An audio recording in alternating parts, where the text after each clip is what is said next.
रहा। एक दिन की भेले राजा के मन हो गई खराब, यानी तबियत खराब हो गई। तो राजा अपना वजीर से कहल कि रे वजीर, हम मन ठीक न बुझाइया, जो कनी डॉक्टर बुला के लागा। तो वजीर जे गली डॉक्टर बुलावे तो वो की कल के वनी से कबर खोदहू वाला के लेके चल आले। हालांकि ये बात कोई कहने की नहीं है, लेकिन आपके जहन को मैं साफ करना चाहता हूं और विदाउट तमहीद के बगैर समय लेते हुए देखिए, रामायण चौपाई कलयुग में अंतिम आधार है, जो गोस्वामी तुलसीदास जी के द्वारा 16वीं सदी में रची गई है नहीं। तो रामायण चौपाई पढ़ना मेरा मकसद नहीं है, बल्कि आप सबों के बीच बताना ये मकसद है कि आप उस रसूल के उम्मत में हैं जिनके सदके में अल्लाह ने पूरी कायनात का वजूद बख्शा है। और जहां अल्लाह रब्बुल इज्जत ने अपने मुकद्दस किताब में उस रसूल का जिक्र एक नहीं अनेक जगह पर किया है। इसी भारत के धरती पर सैकड़ों ऋषियों मुनि ऐसे हैं जिसने अपना चरने कुनूल डाला है और मुस्तफ़ा की सीरत को, सदाकत को बयान किया है। कनका बोले के रहलो हो तोहरो सबके, है ना। अब एक बारी ओते कैस के न बोला कि झड़ पड़े लगे, खाली एहसास हो जाए कि आप लोग जिंदा हैं। अस्सलामु अलैकुम व रहमतुल्लाहि व बरकातुहू। नहमदुहु व नुसल्ली व नुसल्लिमु अला रसूलिहिल करीम, अम्मा बाद, फ़अऊज़ु बिल्लाहि मिनश शैतानिर रजीम, बिस्मिल्लाहिर रहमानिर रहीम। इन्नल्लाह अश्तरा मिनल मुअमिनीना अनफुसहुम व अम्वालहुम बिअन्ना लहुमुल जन्नह। सदक़ल्लाहु मौलानाल अज़ीम व सदक़ रसूलुहुन नबियुल अमीनुल मतीनुल मुबीनुल करीम व नहनु अला ज़ालिका लमिनश शाहिदीन व शाकिरीन वल्हम्दुलिल्लाहि रब्बिल आलमीन। मुअज़्ज़ज़ सामीईन, थोड़ा सा आगे हो जाए।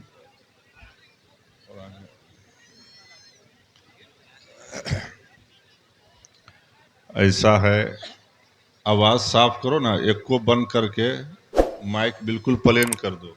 किधर है सामने? आवाज जो भर्रा रही है ना, बिल्कुल सादा कर दीजिए, साइलेंट। नहीं होता है तो बक्से की भी आवाज कम कीजिए, डाउन कीजिए, हॉर्न के भी आवाज डाउन कीजिए। ज्यादा चीख पुकार नहीं चाहिए, आवाज कड़क मत कीजिए। ऐसा है कि ये प्रोग्राम आपका है और इस मजमे में हंगामा ज्यादा है, शोरगुल ज्यादा है। कोई सीटी बजा रहा है, कोई पीपीही बजा रहा है, तो इस सब को बिल्कुल बंद कीजिए, क्योंकि ये सब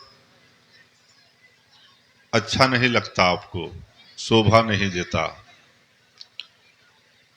और जो हजरात इस मजमे में बैठे हैं, उन सब से गुजारिश है कि आपको अपने दीन से, धर्म से, मजहब से, मसलक से। ये कौन बजा रहा है पीपी?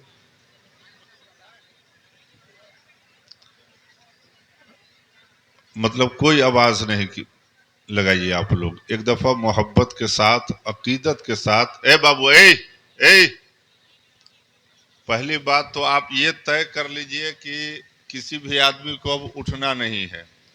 सलीके से, मोहब्बत से आप तशरीफ रखें। ये दीनी मजलिस है और इस मजलिस के मान मर्यादा को जिंदा रखना। उबैदुल्ला भाई, आप इस साइड आ जाइए, आप इस साइड आ जाइए ना।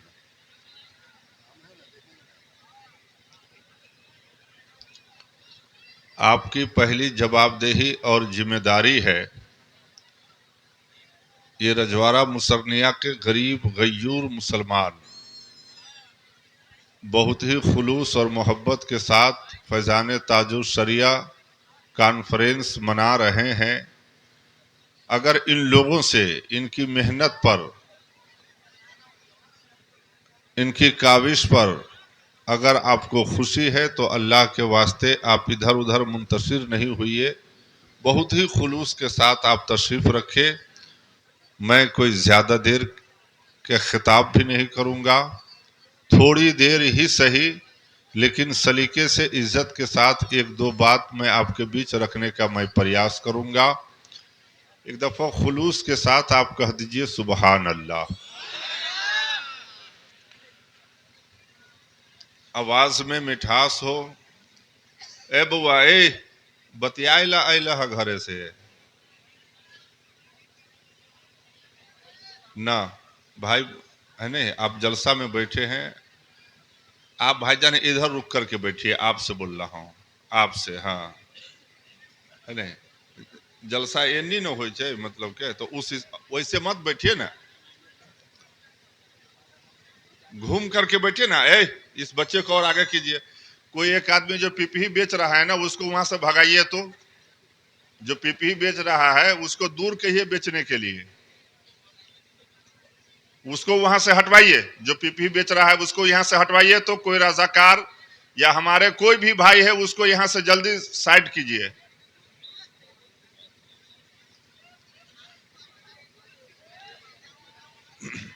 नारे तकबीर, नारे रिसालत, फैजान ताजुर शरिया कॉन्फ्रेंस, नारे तकबीर, नारे रिसालत। यहां आने के बाद, आप लोगों को देखने के बाद हमारा अपना जो उत्साह है उसमें काफी उमंग है और आप में काफी जज्बा है, खुलूस है, प्यार है। ये सब देखने के बाद काफी अच्छा लगा। और इस प्रोग्राम के मनाने में यहाँ के इस इलाके के हमारे हिंदू समाज के लोग भी बहुत ही दिलचस्पी के साथ उन्होंने अपना ताउन किया, इस प्रोग्राम को मनाने में सहयोग किया और बहुत ही दिलचस्पी ले रहे हैं। तो कहीं भी हम लोग रहें तो आपस में इसी तरीके से खुलूस और मोहब्बत के साथ रहें। लड़ाई विवाद झगड़ा फसाद से कुछ नहीं होता, सब आपस में हम लोग मिलकर मोहब्बत के साथ रहें, इसमें हमारी और आपकी कामयाबी है। किसी कहने वालों ने कहा है, अब आप लोग बातचीत मत कीजिए। किसी कहने वालों ने कहा है कि कहा करते हैं अक्सर लोग कि ख्वाजा को किया सजदा, कहा करते हैं अक्सर लोग कि ख्वाजा को किया सजदा, परेशानी के आलम में आकर किसी ने सर रख दिया होगा। वजू भी हो नेत भी हो सुए काबा, फकत सर को झुकाने से सजदा हो नहीं सकता। कहा मजनू ने कि मिसले लैला कोई हो नहीं सकता, कहा फरहाद ने कि शीरी से अच्छा कोई हो नहीं सकता, कहा जुलेखा ने कि यूसुफ के जैसा कोई हो नहीं सकता, कहा फरहाद ने कि शीरी से अच्छा कोई हो नहीं सकता। मैंने कहा आमे ये सब झूठ है, क्या क्या हो नहीं सकता। मोहम्मद दुनिया में दूसरा पैदा हो नहीं सकता, मोहम्मद दुनिया में दूसरा पैदा हो नहीं सकता। हर देखने वाला मदीने का कहता था यही, ये बशर तो हैं साया नजर आता नहीं इसका, तो लबे माइल से आई सदा आमे इसमें ताज्जुब क्या, ये तो खुद साये हैं और साये का साया हो नहीं सकता। ये तो खुद साये हैं और साये का साया हो नहीं सकता। दोस्तों, मैं बहुत ही आध्यात्मिक सिद्धता के साथ, पवित्र मानसिकता और साफ सोच के साथ, बगैर संकोच के आपसे मैं एक बात अर्ज करना चाहता हूं। दुनिया का कोई भी मैदान हो, सियासी हो, समाजी हो, किसी भी तरीके का मैदान हो या खेल का हो, सपोर्ट का जो है अहम रोल होता है, समर्थन जो है ज्यादा महत्वपूर्ण होता है। तो आज के इस जलसे की कामयाबी के लिए आप सारे सज्जनों का सपोर्ट और समर्थन की मुझे बेहद जरूरत है और दुआ की भी जरूरत है। इसलिए आप अपने जहन को मुंतशिर न करें, आप अपने ख्याल को मुंतशिर न करें, बल्कि आप इसी मजमे में अपने आप को, जहन को मुंह बना करके रखें। देखिए, दीपक बोलता नहीं है बल्कि उसका प्रकाश परिचय देता है। ठीक इसी प्रकार से आप अपने बारे में कुछ न बोलो, अच्छे कर्म करते रहो, वो ही आपका परिचय देंगे। जिसकी नीति अच्छी होगी उसकी हमेशा उन्नति होगी। मैं अगर ये कहूं कि मैं सर्वश्रेष्ठ हूं तो ये आत्मा विश्वास है, लेकिन हम ही सर्वश्रेष्ठ हैं, तो ये अहंकार है। देखिए, रिश्तों की सिला यदि अगर भावनाओं से हुई है तो टूटना मुश्किल है, अगर स्वार्थ से हुई है तो टिकना मुश्किल है। किसी कहने वालों ने कहा है कि जिंदगी में कभी भी रिस्क लेने से डरो मत, जिंदगी में कभी भी रिस्क लेने से डरो मत, या तो जीत मिलेगी और हार भी जाओगे तो सीख मिलेगी। तो आज का ये जलसा आपके इस इलाके में पहली बार मुझे जलसा में खिताब करने का ये मौका मिला, लेकिन आप लोग वाकई काबिले तारीफ हैं और इस जलसे को कामयाब करने में बहुत दूर दराज से सफर तय करके भी आए हुए हैं। आपके हित में सबसे बड़ी बात यह है कि जिन जिन शोरा खुतबा को ये गांव वालों ने मदु किया, वो सब के सब मौजूद हैं, सब के सब आ गए हैं। हम उन शोरा खुतबा का भी शुक्रगुजार हैं और आपका भी शुक्रगुजार है। देखिए, कहने की एक बात है, नकीब आज़म हिंदुस्तान हजरत उबैदुल्लाह कादरी साहब जिस जलसे की ये नकाबत करते हैं, जलसे को ये उंगली पर नचाते हैं। यही वजह है कि ये हिंदुस्तान के चर्चित नकीब है, हर रात मशरूफ है, कहीं न कहीं ये रात में जलसे में होते हैं। एक बात हमारे जहन में है, एक राजा चाचा तोहो नाम की भेलो, आबिद हुसैनी, अही गांव में घर भेलो। हाँ, ठीक ठीक ठीक ठीक। एक राजा था, राजा ने अपने वजीर से कहा कि बउआ रे, कहियो जीवन में कोनो काम कहबो तो दूगो काम एके बेरी करी है। बात बुझी छा ना? बोला ना हाँ चाहे ना, बात समझ रहे हैं ना? राजा ने अपने वजीर से कहा, कहियो जीवन में अगर तुमको किसी काम का आदेश करूंगा तो दो काम एक साथ करना। तो वजीर ने कहा, महाराज एक समय में दो काम कैसे होगा? कहा कि सुन, जब ये जो कहबो चाय लागा तो पानो लेके आई है, कहबो कलौ लागा यानी खाना, बुझे में सुविधा हो जो ना, कपार हिलबी छा, बोला ना हाँ हाँ, अब तू केला ना बोली छा, हाँ अब बोली ही के है। तो राजा ने अपने वजीर से कहा कि जब भी मैं तुमको कहूंगा चाय लाओ तो पान भी लाना, कहा कि कहूंगा खाना लाओ तो पानी भी लाना। कहा कि ठीक है। ये सिलसिला बहुत दिनों तक चलता रहा। एक दिन की भेले, राजा के मन हो गई खराब, यानी तबीयत खराब हो गई। तो राजा अपना वजीर से कहल कि रे वजीर, हम मन ठीक न बुझाइया, जो कनी डॉक्टर बुला के लागा। तो वजीर जे गली डॉक्टर बुलावे तो वो की कल के वनी से कबर खोदहू वाला के लेके चल आले।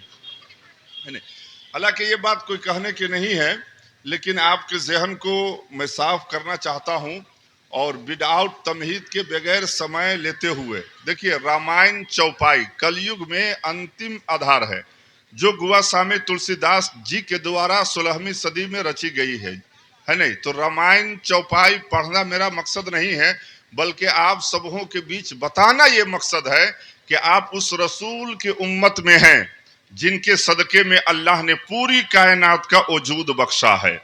और जहां अल्लाह रब्बुल इज्जत ने अपने मुकद्दस किताब में उस रसूल का जिक्र एक नहीं अनेक जगह पर किया है। इसी भारत के धरती पर सैकड़ों ऋषियों मुनि ऐसे हैं जिसने अपना चरने कुनूल डाला है और मुस्तफ़ा की सीरत को, सदाकत को बयान किया है। कनका बोले के रहलो हो तोहरो सबके, है ना? अब एक बेरी ओते कैस के न बोला कि झर पड़े लगे, खाली एहसास हो जाए कि आप लोग जिंदा हैं, है नहीं? तो गोस्वामी तुलसीदास जी, है नहीं, जो चित्रकूट के घाट पर बैठकर राघोपुर गांव से उन्होंने मुस्तफ़ा के बारे में जिस बात को कहा है, उस बात को हम कहना चाहते हैं। वो कहा क्या है? एक दफा मोहब्बत से कहिए सुभान अल्लाह। के सातम सम मोए जग देखा और मोए संताधिक कर लेखा।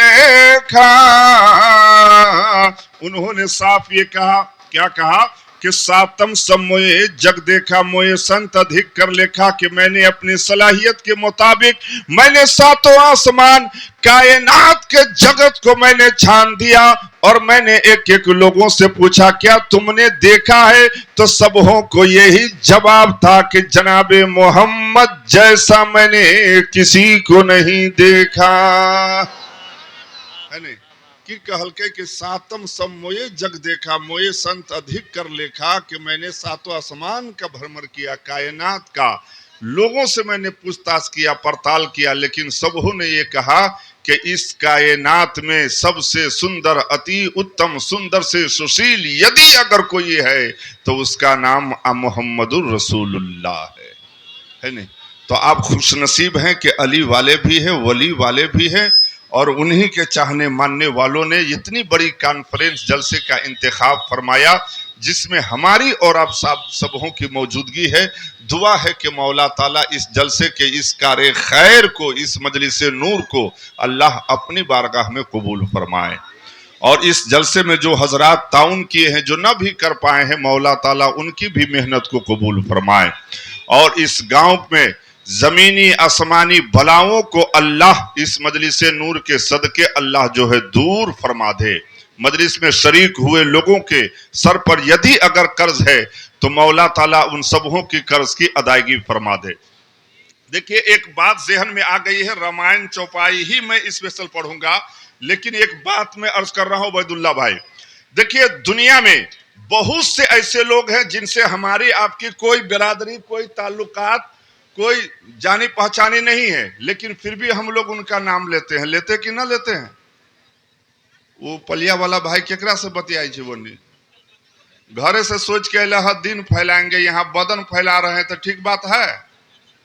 आबिद भाई, ये बात निमन कही छो कि बेजाय? एनी घूम के बैठा तो और आगा हुआ ना तू।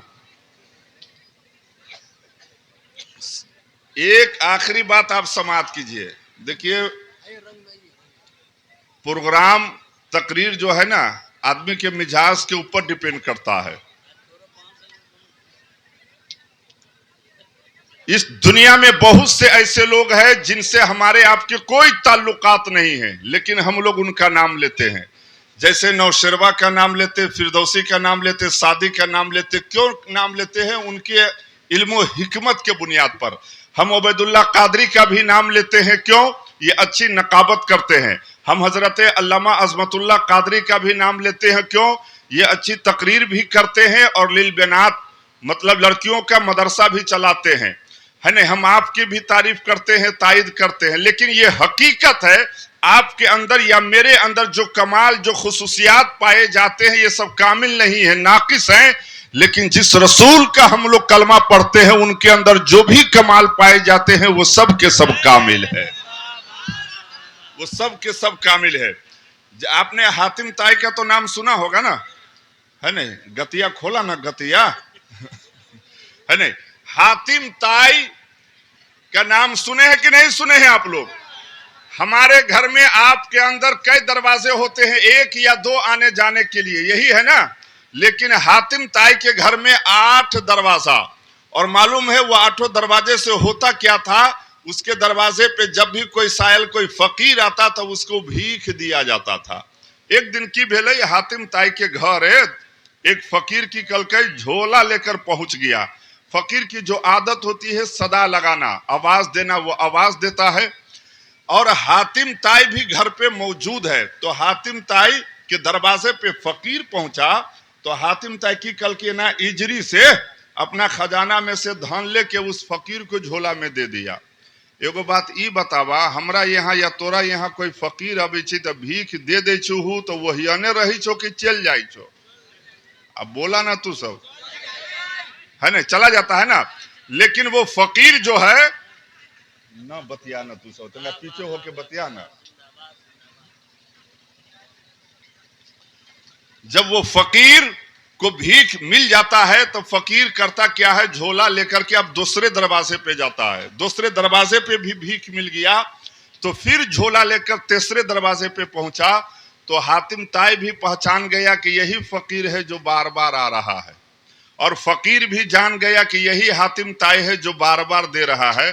तो फकीर के मन में ये बात आवे लगल कि जब देवे करिए तो 8 दरवाजा पर चल जाए, बेसी मिल जाए तो हमरा, बुझला कि नहीं बुझला? तो वो फकीर एक एक करके 8 दरवाजों पे जब पहुंचता है, जब उसे भीख मिल गया, तो फकीर की कहलक झोला एना कन्हा पे ध के आ गली से निकलिए तो कहिए हो बाबू हो दादा हातिम ताई बहुत बड़ा दयालु है, बहुत बड़ा सखी है। जेना मान लाई जलसा में हम अली तकरीर करे, हमरा जब बहुते इनाम मिलते तो हम तोहर नाम लेबो कि न लेबो? अब तोरा सक मुंह में बगझर पकड़ ले रहो, आप क्यों दे रहे हैं? तू सब न दे छो न तई पर रिक्स ले छो। हाँ, हम मरला के बाद देते है नहीं। तो वो फकीर जैसे आप इनाम दे देंगे तो हम तारीफ करेंगे कि नहीं करेंगे? आपकी बड़ाई करेंगे ना, जो हकीकत है। तो हातिम ताई की सोच और फिक्र से ज्यादा उस फकीर को, हातिम ताई के यहाँ से सोच और फिक्र से ज्यादा जब उसे भीख मिल जाता है तो वो फकीर अपना झोला कांधे पे उठाकर गली से गुजरता है और ऐलान ये करता है कि हातिम ताई बहुत बड़ा दयालु है, हातिम ताई बहुत बड़ा सखी है, हातिम ताई बहुत बड़ा दयालु है। मालूम है मौला अली शेर खुदा इरशाद फरमाते हैं, ऐ फकीर सुन, ऐ फकीर सुन, जिस हातिम ताई की तू तारीफ कर रहा है और तायीद कर रहा है, हकीकत तो ये है कि वो हातिम ताई तुझसे भी बड़ा फकीर है। कहा अगर वो हातिम ताई ही बहुत बड़ा दयालु होता, ही बहुत बड़ा सखी होता तो पहले ही दरवाजे पर तुझे इतना भीख दे देता कि तेरा झोला भर जाता और तू दूसरे दरवाजे पे न जाता, ही तीसरे दरवाजे पे न जाता, ही चौथे दरवाजे पे न जाता, ही पांचवें दरवाजे पे न जाता, ही छठे दरवाजे पे न जाता, ही सातवें दरवाजे पे न जाता, ही आठवें दरवाजे पे न जाता। ये मौला अली फरमाते हैं अगर इस कायनात में, इस रुए जमीन पर अगर कोई सबसे बड़ा सखी है तो उसका नाम मोहम्मद मुस्तफा है।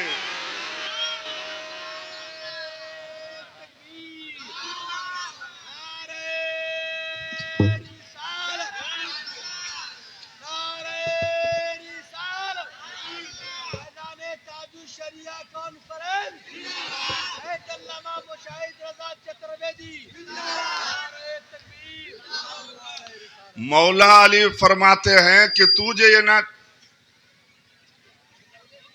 मौला अली शेर खुदा इरशाद फरमाते हैं, हो चाचा तू सब एनी ध्यान दा, एक तो एनी से डिस्टर्ब है, तू सब कम से कम साथ दा ना। हाँ हाँ एक गोर लगी छो है नहीं। मौला अली शेर खुदा फरमाते हैं क्या फकीर सुन, तू जिसकी तारीफ कर रहा है ना, अगर वाकई सखी होता तो पहले ही दरवाजे पर इतना भीख मिलता कि तेरा झोला भर जाता और तू दूसरे दरवाजे पे नहीं जाता। कहा इस कायनात में रुए जमीन पर अगर कोई सबसे बड़ा सखी है तो उसका नाम मोहम्मद मुस्तफा है।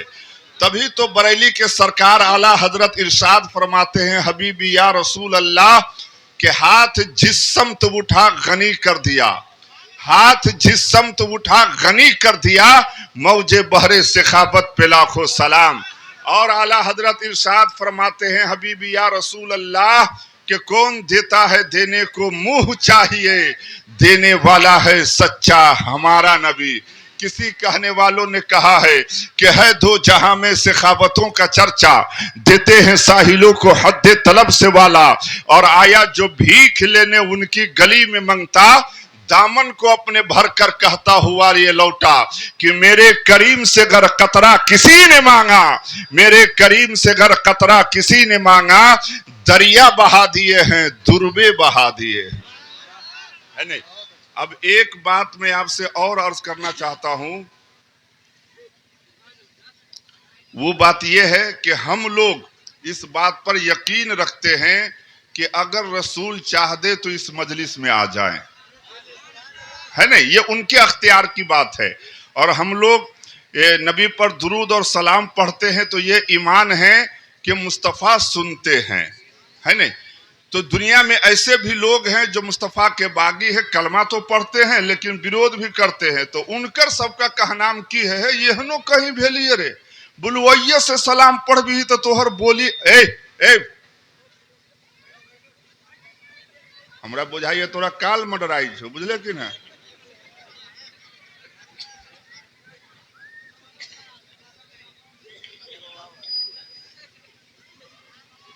मन ठीक हो जातो, शराब दे देबू ना।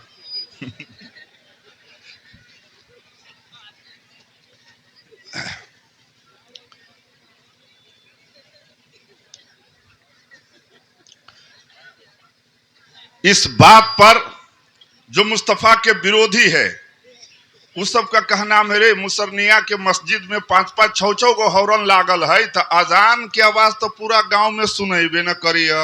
आइये से तू सलाम पढ़ भी तो तोहर बोली आवाज जे मदीना पहुंच जतू। बोलो यहनो कहीं भेलिए भंगियाल छे तू सब। ये कौन कहता है जो नबी का बागी है? बागी बुझी छा ना मुदई के, जना तोहर मुदई न हो कोनो।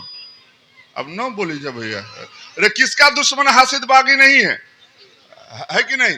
तो जो नबी का विरोधी दल है वो इस तरह का अकीदा रखता है माअज़ल्लाह। लेकिन मालूम है एक पंडित है जो कलमा नबी का नहीं पढ़ता लेकिन मुस्तफा के प्रति उसका व्यवहार संस्कार देखिए, आस्था देखिए। देखिए भाईजान, तर्क से विचार बदले जा सकते हैं, भावना नहीं। तर्क से ख्याल बदले जा सकते हैं, आस्था नहीं। तर्क से दिमाग बदले जा सकते हैं, प्रेम नहीं, है नहीं। तो एक पंडित है गोस्वामी तुलसीदास जी का विचार देखिए, वो क्या कहता है? अरे तू छे जे कलमा पढ़ी छे उनका प्रति एहन सोच रखी छे, घीन है तुम्हारे ऊपर। लेकिन देख, मैं तो पंडित हूं, कभी मदीना गया नहीं, लेकिन उस रसूल की जो इल्मी लियाकत है, गुण जो है, उसके ऊपर मेरा ये अनुमान और यकीन है।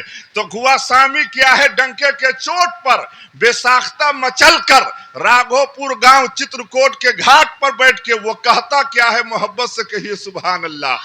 के गुण अरूप अलग आज जो भगत परे मोहब्बत सगुन सोई हो। उन्होंने साफ ये कहा कि अगुण अरूप के परवरदिगार ने उन्हें अनगिनत गुण दे करके इस धरती पर मबूस किया है। वो अलग अलग है, वो करोड़ों अरबों, वो पूरी दुनिया में एक है, तुम नहीं देखते। वो अजजोई है, अपनी समाधि से देखते भी हैं, सुनते भी हैं। उन्होंने क्या कहा? एकम बढ़ाम उद्वितीयम, इस संसार के ब्रह्मा एक है, उद्वितीयम दूसरा नहीं, नानास्त कंचन हो ही नहीं सकता। उसने साफ ये कहा कि अगुण अरूप अलख अजजोई के परवरदिगार ने उन्हें अनगिनत गुण दे करके इस धरती पर मबऊस किया है, स्थापना किया है, वजूद बख्शा है। तू नहीं देख पाएगा क्योंकि तुम्हारे अंदर उतनी सलाहियत, ताकत, कैपेसिटी नहीं है। वो रसूल इस दुनिया में एक है जो तमाम नबियों के सरदार है, और अल्लाह ने उन्हें इतनी सलाहियत, महारत दे करके इस धरती पर भेजा है कि तू कहीं से उस नबी को पुकारता है, तेरी आवाज को सुनते भी है, तुझे देखते भी है। मोहब्बत से कहिए ना सुभान अल्लाह। ये कौन कह रहा है? जो कलमा नबी का नहीं पढ़ता। बरेली के सरकार आला हजरत इरशाद फरमाते, हबीबी या रसूल अल्लाह के दूर नजदीक के सुनने वाले वकान, दूर नजदीक के सुनने वाले वकान, दूर नजदीक के सुनने वाले वकान, कान लाले करामत पिला को सलाम, है नहीं। और कपिल मुनि की कपिल पुराण का ये मंत्र है। उन्होंने साफ ये कहा कि ओम कृपा निधानम अज्ञान निवारणम सृष्टि संचालकम ब्रह्म रूपम शिव रूपम विष्णु रूपम गुरुदेव नमस्तुभ्यं नमस्तुभ्यं। ओम सर्वदाताम आपदाहर्तारम ज्ञान रूपम सर्वव्यापकम मुक्ति मूलम ध्यान मूलम भक्ति मूलम गुरुदेव नमस्तुभ्यं नमस्तुभ्यं, है नहीं। उन्होंने साफ ये कहा कि कहल कई कपिल मुनि का बयान है कि ओम कृपा निधानम अज्ञान निवारणम सृष्टि संचालकम ब्रह्म रूपम शिव रूपम विष्णु रूपम गुरुदेव नमस्तु भियम नमस्तु भियम। नमस्तु भियम के माना ई भेलै कि मैं तुझे प्रणाम करता हूं। तो ये कपिल मुनि किससे कह रहा है? परवरदिगार से कह रहा है। क्या कह रहा है कि ओम कृपा निधानम अज्ञान निवारणम सृष्टि संचालकम, के सृष्टि को संचालन करने वाला। उसने क्या कहा? मैं जमी से नहीं कहता, जमा से नहीं कहता, मकी से नहीं कहता, मका से नहीं कहता, अर्श से नहीं, फर्श से नहीं, मैं किसी चीज से नहीं कह रहा हूं कि ऐ परवरदिगार मैं तुझसे कह रहा हूं कि सृष्टि को संचालन करने वाला। अगर चरित्र निर्माण करना हो या आत्मा का शुद्धिकरण करना हो या अपनी मानसिकता पे पवित्रता का समावेश करना हो या अपनी दशा और दिशा को नियंत्रित यानी कि सुरक्षित रखना हो, तो बुजुर्गाने दीन की तारीख और हिस्ट्री को देखिए, है नहीं, बड़े बड़े महात्मा ऋषियों मुनि की लिखी हुई वेद और किताबों को देखिए। उन्होंने क्या कहा कि सृष्टि को संचालन करने वाला कि मैं तुझसे कह रहा हूं कि ऐ परवरदिगार नमस्तु भियम मैं प्रणाम करता हूं। तो प्रणाम करने का कोई रीजन न होगा? अभी जो तू सब जलसा करी छा तो कोनो कारण न होते, सब भाई सामूहिक मिल के न करी छा। तो ये कपिल मुनि का बयान है। उन्होंने साफ ये कहा कि ओम सर्वदाताम आपदा हरतारम ज्ञान रूपम सर्वव्यापकम मुक्ति मूलम ध्यान मूलम भक्ति मूलम गुरुदेव नमस्तुभ्यम नमस्तु भीम। कहा कि ऐ उच्च उच्चतम कोटि वाला, अपनी जात में एकल एक अकेला ईश्वर ज्वाला, कि तूने इस पृथ्वी पर अपना नायक बनाकर उसको भेजा जो ध्यान मूलम अपने अनुयायियों को ध्यान में रखते हैं, मुक्ति मूलम परेशानी से छुटकारा दिलाते हैं, न्याय मूलम वो सारे लोगों सारे जगत का न्याय करते, अन्यायी पसंद नहीं करते। तो ऐसे गुरु जग जननी गुरु महागुरु को मैं प्रणाम करता हूं। कहा कि ऐ परवरदिगार जो सारे जगत के गुरु है, मैं ऐसे गुरु को मैं आध्यात्मिक सिद्धता के साथ मैं प्रणाम करता हूं। है नहीं, ये कौन कह रहा है? जो पंडित है, जो कलमा नबी का नहीं पढ़ता। आप खुशनसीब हैं कि आप अली वाले भी हैं, वली वाले भी हैं, नबी वाले भी हैं। कहिए सुभान अल्लाह। देखिए ये जलसा बहुत ही मोहब्बत के साथ, लिल्लाहियत के साथ यहाँ के लोग, यहाँ की बासी मनाए हैं, जिसमें हम और आप सारे लोग मौजूद हैं। जलसे वाले के साथ मजबूरी ये है, इनके साथ और भी बहुत सारे शोरा खुतबा इलाकाई और देश स्तर पर भी मौजूद है, तो इसलिए मैं ज़्यादा समय भी नहीं ले सकता। बस सिर्फ आखिरी बात फ़कीर का मैंने जिक्र किया, और असल में है क्या, मैं अहले बैत और फ़कीर पे ज़्यादा बोलता हूँ। सिर्फ आखिरी बात आप समाअत कीजिए और मोहब्बत से कहिए सुबहान अल्लाह। आप फकीर एरिया में घूमबो बारा करिए, बुझला कि ना, तो वैसे तोरा भक खुल तो हाँ है नहीं। बस ध्यान से सुनिए। एक फकीर अबू जेहल के दरवाजे पर आया। अबू जेहल के नाम तो सुन ले होगा, बोला ना वो, है नहीं। अबू जेहल के दरवाजे पे फकीर आया। वो फकीर सदा लगाता है, हमें अपने खजानों में से कुछ दे दीजिए। अबू जेहल बहुत शातिर था। वो घर से बाहर निकला, निकलने के बाद वो पहचान गया कि ये अजनबी है, बाहर का रहने वाला है, कोई जानता पहचानता नहीं है। तो अबू जेहल क्या कहता है, ऐ फकीर अगर मैं भीख दूंगा तो थोड़ा दूंगा, ऐ फकीर अगर मैं भीख दूंगा तो थोड़ा दूंगा, क्या मैं तुझे उस इंसान का नाम बता दूं जो एक बार तुझे भीख दे दे तो तू जिंदगी भर खाएगा? केकरा मन में लालच नहीं होगा? मान लेते हैं मौलाना अजमतुल्लाह साहब लड़कियों का मदरसा चलाते हैं, ये चंदा के लिए आपके पास आ जाए और आप इनसे कहें कि हजरत अगर मैं दूंगा तो थोड़ा, लेकिन उस आदमी का नाम बता दो जो ज्यादा देंगे, तो ये कहेंगे ना कि मेहरबानी होगी आपकी, कहेंगे कि नहीं कहेंगे? तो वो फकीर कहता है, ऐ अबू जेहल हमने अपने जीवन कैरियर में एक नहीं अनेक दरवाजे पे दस्तक दिया, लेकिन आज तक कोई ऐसा सखी ना मिला जो एक बार भीख दे दे तो उसकी भीख जिंदगी भर साथ दे।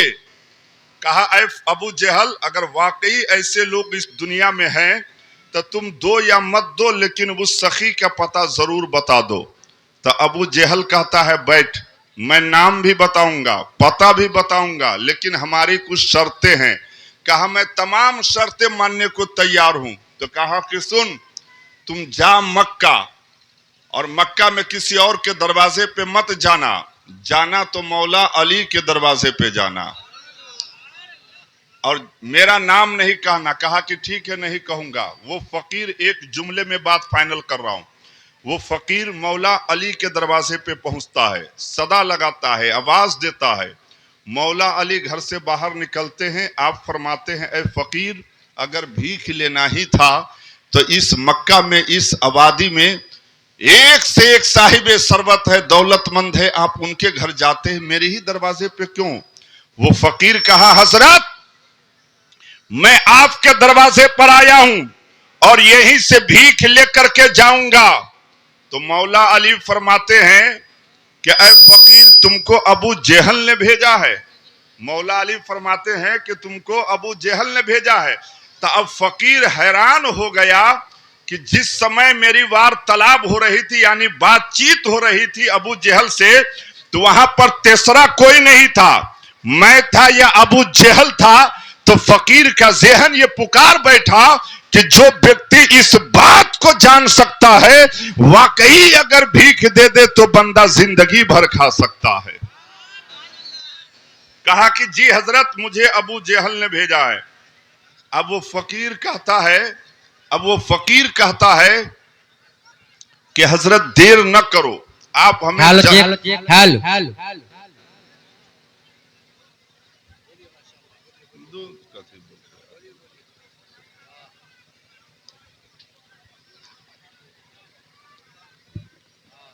वो फकीर कहता है हजरत आप जल्दी अता कर दो। मौला अली अब जेब में हाथ नहीं देते, तिजोरी नहीं खोलते, बल्कि अपने नबी पर दुरूद पढ़ते और हाथ को यूं हवा में लहराते और फरमाते कि ऐ फकीर, अपना हथेली बढ़ा।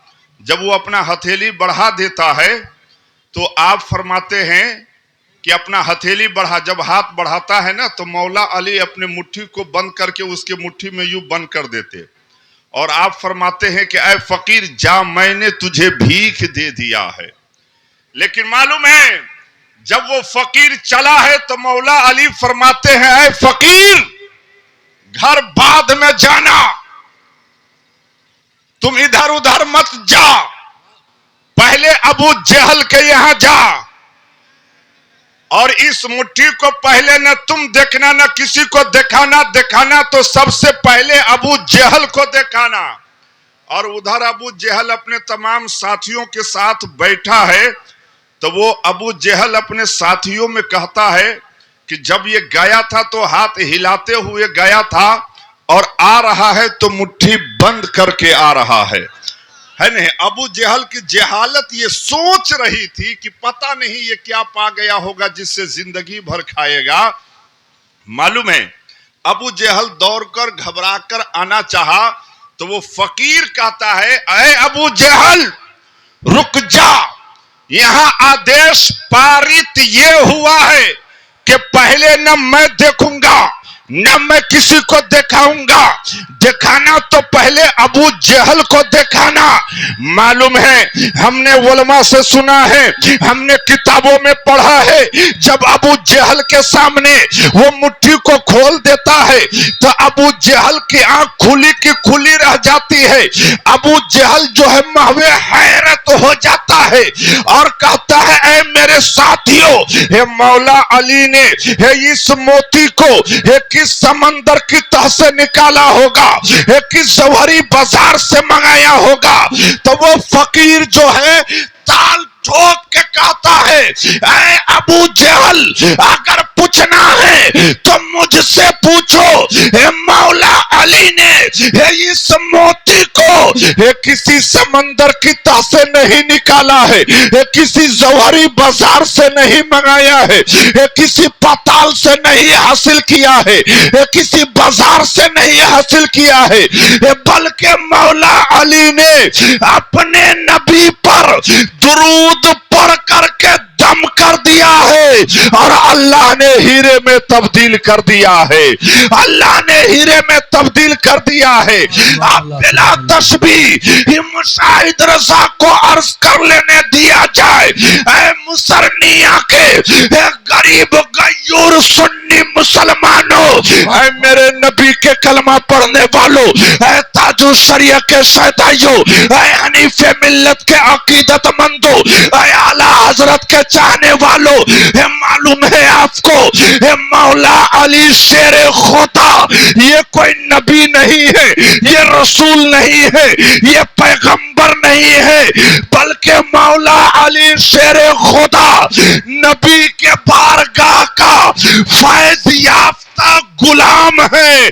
तो जब नबी के गुलाम मौला अली का ये आलम है तो उस नबी का क्या आलम होगा, जिस नबी के अंदर खिताब आदम भी है, शुजात नूह भी है, मार्फत शीश भी है, खुल्लत इब्राहिम भी है, लिसान इस्माइल भी है, रसाय इसहाक भी है, फसाहत सालिह भी है, बशारत याकूब भी है, उसने यूसुफ भी है, कलाम मूसा भी है, जिहाद यूसा भी है, जुल्किफ्ल की किफालत भी है, सुलेमान की हुकूमत भी है, याकूब का एतमाद भी है, इब्राहिम का खुल्लत भी है। मुझे कह लेने दिया जाए जब नबी के गुलाम मौला अली का ये आलम है तो उस नबी का क्या आलम होगा।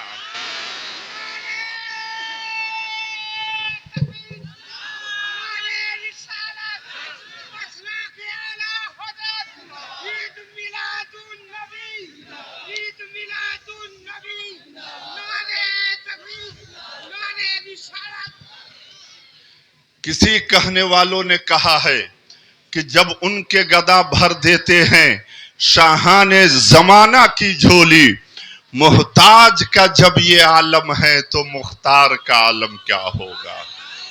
आज लोग बात करते हैं नबी तो वो है जिसके हाथ में तिरचुल, पेशानी में चंदन, दूसरे हाथ में कमंडल।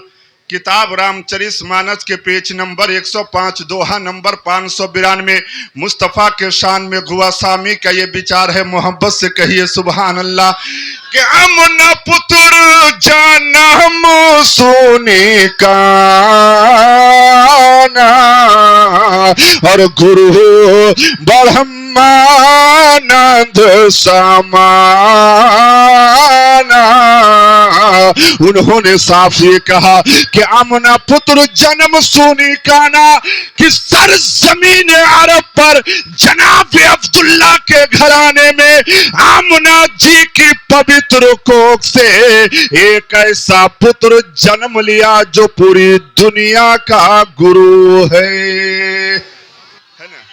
की कहल कह कि आमना पुत्र जन्म सुनी काना गुरु ब्रह्मानंद समाना के सर जमीने अरब पर जनाब अब्दुल्ला के घराने में यौटा पुत्र जन्म लेनु हुनु हुंछा जो पूरे संसार के गुरु हुनु हुंछा।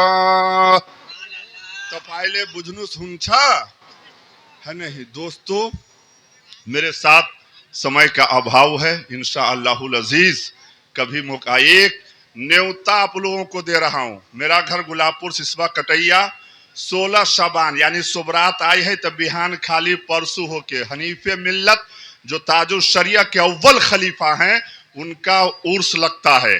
आप सबको न्योता है, आप हजरात तशरीफ लाइए, मुझसे जो बन पड़ेगा इंशाअल्लाहुल अजीज मैं आपकी सेवा करूंगा।